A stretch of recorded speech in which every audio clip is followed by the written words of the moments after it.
दोस्तों, ये कहानी है बिहार के एक छोटे से शहर सूर्यगढ़ की। वहाँ एक पुरानी कॉलोनी थी, शांति बिहार। कॉलोनी के एंड में एक पुराना 2 मंजिला मकान था जिसका नाम था मकान नंबर 13। 13 सुनते ही मन में एक अजीब सी फीलिंग आती है, नेगेटिव सी।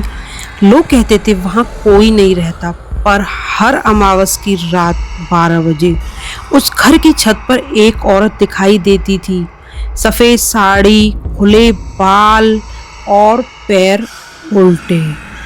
पहले इंसिडेंट 2014 का है। ये पहला इंसिडेंट 2014 का है। रोहित नाम का लड़का जो डिलीवरी का काम करता था, मंडे यानी अमावस की रात लेट घर लौट रहा था। उसका शॉर्टकट घर नंबर 13 के सामने से ही जाता है। मतलब रात को काफ़ी लेट हो गया था, तो उसने सोचा कि शॉर्टकट मार लेते हैं, जिससे ये होगा कि उसे 1 घंटा लगता, तो वहाँ वो 15-20 मिनट में ही अपने घर पहुँच जाता। 12 बजने में सिर्फ 5 मिनट बाकी थे, क्योंकि तहसील 12 बजे से ही शुरू होती है। 12 बजे से पहले सब बिल्कुल नॉर्मल रहता है। जैसे ही वो घर के पास गुजरा, उसने सुना, रोहित रोहित। वो अपने नाम की आवाज़ सुन के एकदम रुक गया। उसने सोचा शायद कॉलोनी का ही कोई जानता होगा। फिर आवाज आई, रोहित रुको जाओ। रोहित रुक जाओ मान के थोड़ा हल्का हकला के बोल रहा हो कोई। रोहित रुक रुक, रुक जाओ। फिर एकदम साफ आवाज आई, रोहित रुक जाओ। इस बार आवाज छत से आई, मतलब घर से नहीं आ रही, ऊपर छत से आ रही थी। रोहित ने ऊपर देखा और उसका खून जम गया। रोहित का खून बिल्कुल जम गया हो। छत पर एक औरत खड़ी थी, सफ़ेद साड़ी में, बाल चेहरे पर। उसकी गर्दन धीरे धीरे 180 डिग्री घूम गई। रोहित भागने लगा। अगली सुबह उसकी लाश मकान नंबर 13 के अंदर से मिली। मतलब देखने से ही वो हर इंसान को मार देती, जो भी इसको देख लेता है, उसकी आवाज़ सुन लेता है। चेहरा डर से टेढ़ा और उसकी आंखें बिल्कुल सफ़ेद।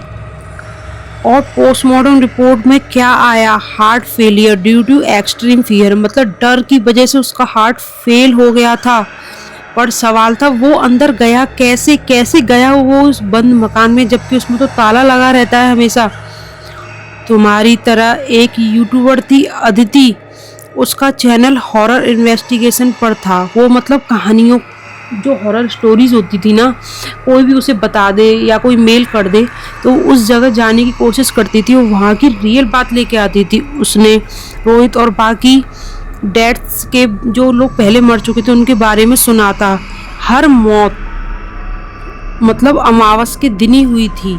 वैसे किसी दिन मौत नहीं होती थी, चाहे कोई उसके घर के, मतलब ना वो आवाज़ आती थी, दिखाई देती थी लेकिन आवाज़ नहीं आती थी, और किसी की मौत नहीं होती थी, सिर्फ अमावस के दिन ही होती थी।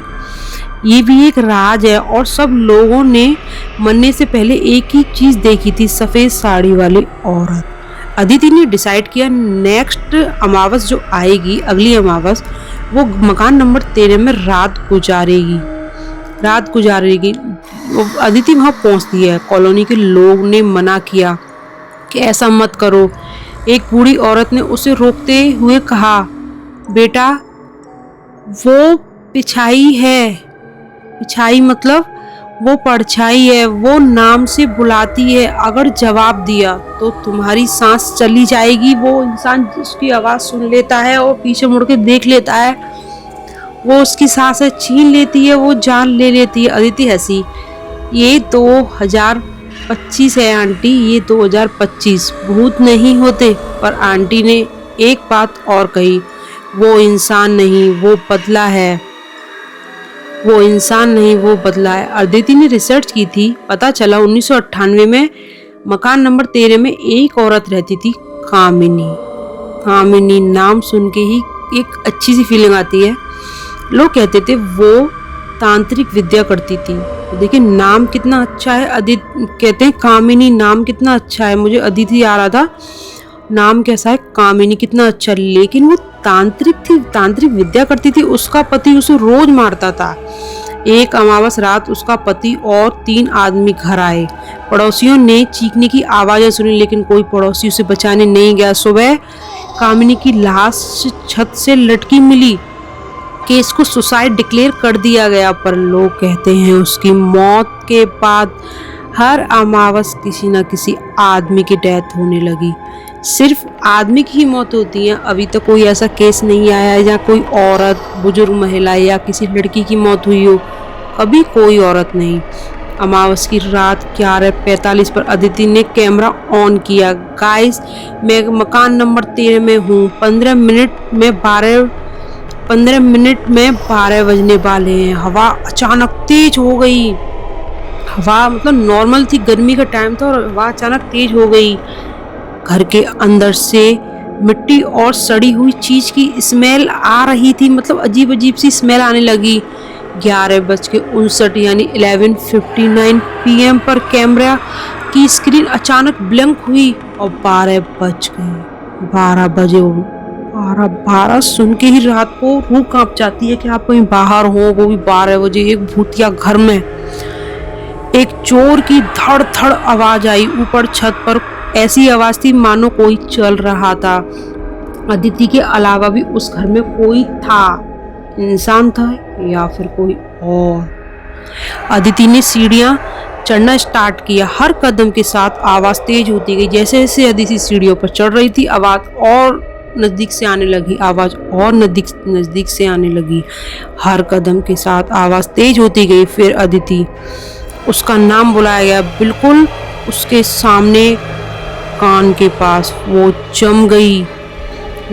उसने कैमरा घुमाया, कोई नहीं, लेकिन वहां कोई नहीं दिखा उसे। फिर सामने दीवार पर एक परछाई बनी, सफेद साड़ी, उल्टे पैर और बाल जमीन तक।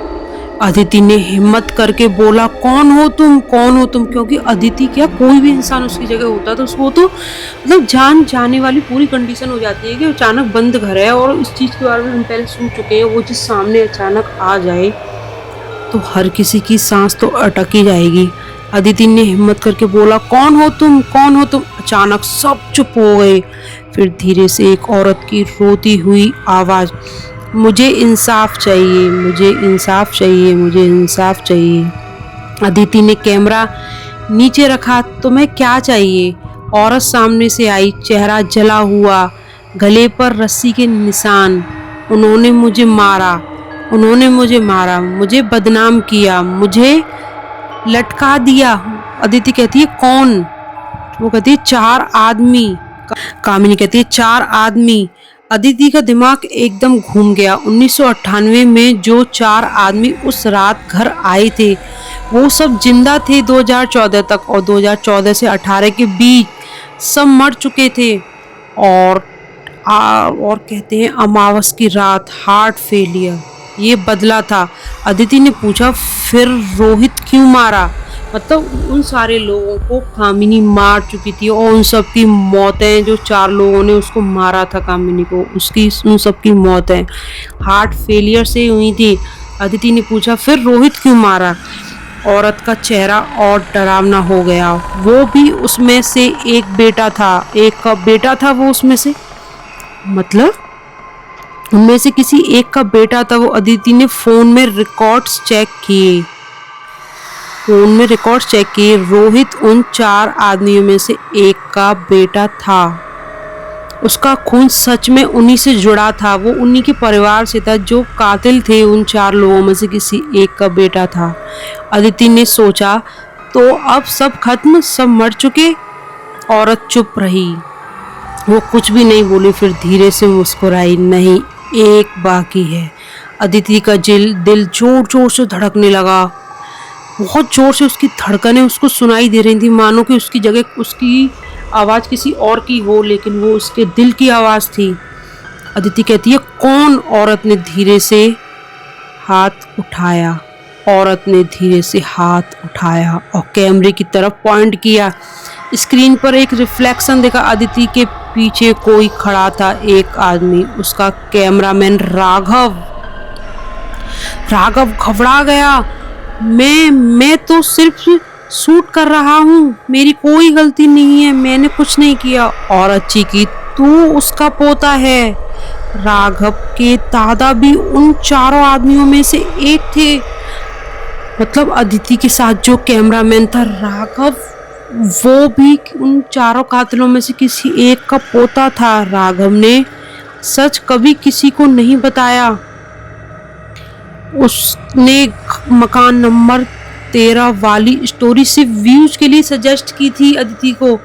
औरत ने राघव की तरफ चलना स्टार्ट किया। जो मतलब कामिनी थी, मरी हुई औरत थी, उसने राघव की तरफ चलना स्टार्ट कर दिया।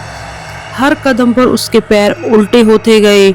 रूम का टेम्परेचर, वो नीचे ले आई थी उसको, राघव को। रूम का टेम्परेचर माइनस हो जाता है, होता गया। अदिति चिल्लाई, नहीं नहीं, तुम ऐसा मत करो, इसको माफ कर दो। लेकिन बदला किसी को माफ नहीं करता। बदला तभी पूरा होता है जब बदला पूरा ले लिया जाता है।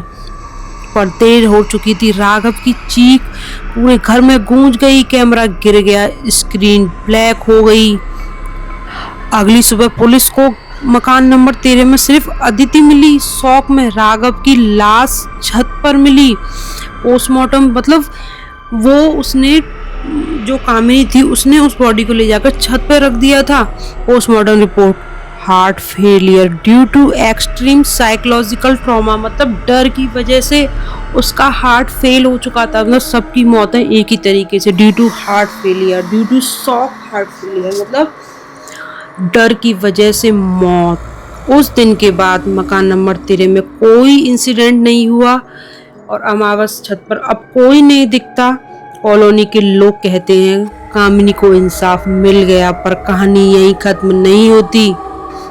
अदिति ने अपनी लास्ट वीडियो अपलोड की। वीडियो का लास्ट फ्रेम ग्लिच हुआ और 1 सेकंड के लिए स्क्रीन पर दिखा सफेद साड़ी वाली औरत, इस बार अदिति के पीछे। 2 महीने बाद अदिति ने एक इंटरव्यू दिया। उसने कहा वो कोई भूत नहीं था, वो एनर्जी थी, ट्रॉमा की एनर्जी, जो सिर्फ उन लोगों को टारगेट करती थी जिन्होंने उनके साथ गलत किया था और जो उससे जुड़े हुए थे। साइंटिफिक एक्सप्लेनेशन दिया गया, extreme guilt, psychological fear plus logical legend, fatal heart attack trigger, मतलब कि डर की वजह से मौतें हुई हैं, साइकोलॉजिकली हुई हैं ये सब चीज़ें। पर एक बात का जवाब किसी के पास नहीं था। राघव को गले पर रस्सी के निशान कैसे आए? अगर उसकी मौत हार्ट फेलियर से हुई तो गले पर निशान कैसे आए? हार्ट फेलियर से गले पर निशान नहीं आते, ये तो सब लोग जानते हैं, ये तो कोई कॉमन सी बात है।